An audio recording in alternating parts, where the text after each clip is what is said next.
It will be long and yeah, but I think it's better if I link my experience with China or my encounter with China. I think it makes more sense because currently I'm in China. So I think I'm a Cameroonian, and yeah, I spent quite some time in Cameroon. Also, I've been traveling around in Europe as well. But education, we're mainly in Cameroon and Germany. But then when it comes to China, for me, I have this I would say this hobby of learning languages. So I was quite curious about the Chinese, the many Chinese in Cameroon.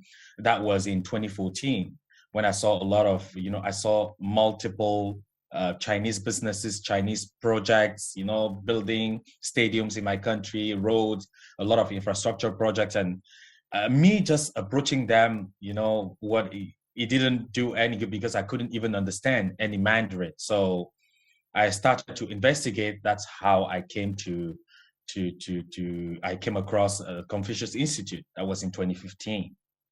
Yeah, I decided to take some few classes just to be literate, Mandarin literate, and then to see because my bottom line was also is and is still to be a diplomat, and as such, you have to understand actually any kinds of people that are in your country, or you might also be called to travel abroad. So I ended up in a Confucius Institute, but short term.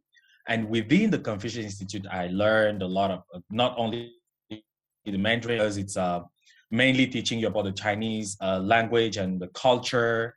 But then I also started digging deeper in terms of educational systems, and because I wanted to know how many Chinese in Cameroon, what are they doing, what are their work ethic.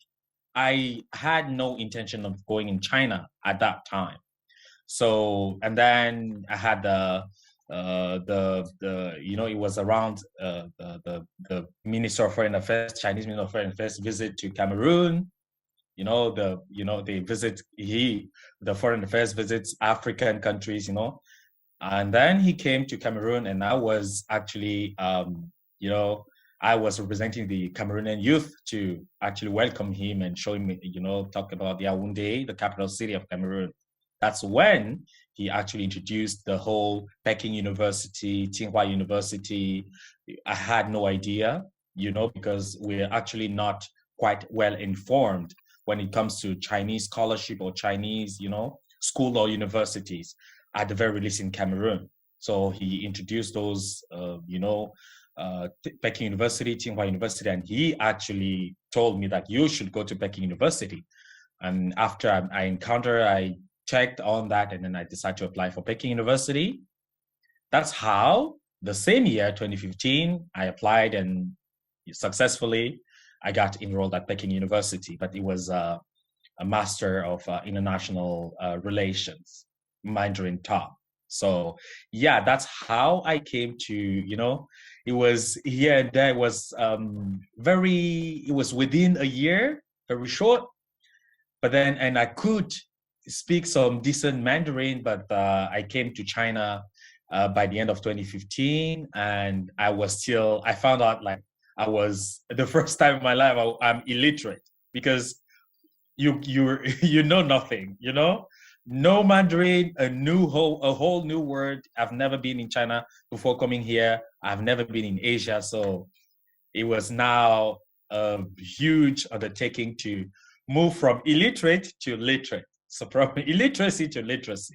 So yeah, that's a rough, self introduction about me and my encounter with China.